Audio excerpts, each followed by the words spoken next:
what I keep telling young people is like, this life is not about trying to like necessarily in and of itself just avoid sinning all the time. Like, yes, we're called to holiness. We shouldn't be sinning, but it's not about like trying not to sin so hard. Like the breakthrough is going to come when we see what God is like and we see what he's doing on the earth. Right. Yeah. And we see, like, I love Psalm 16:11. Like, there are pleasures forevermore. In his presence, there's fullness of joy. Like, if we tap into that reality, trying not to sin isn't going to be like on your radar. Like when you're experiencing his pleasure, what are the pleasures of God like? What does that feel like? Yeah.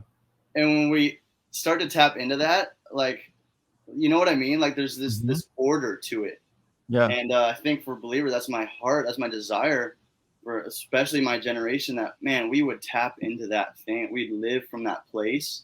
And who knows what could happen if we really experience that and we live from that place of fullness of joy. Like, we're fighting this battle with joy, man. I'm sorry, like, we're not given into this like heavy, political spirit of like tension all the time and depression and anxiety. Like, we got to come from this place of joy. Yes, it's dark and it's hard, but man, I've tapped in and I have access to fullness.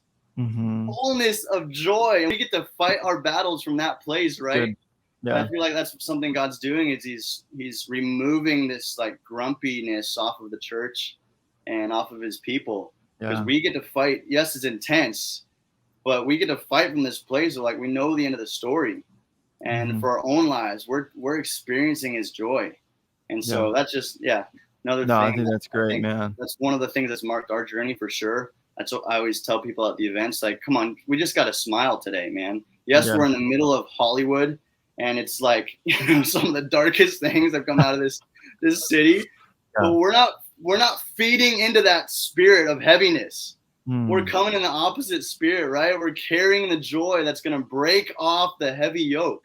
Like Isaiah 61, like joy instead of mourning, praise instead of that heavy, oppressive spirit. And beauty from ashes, right? Yeah. So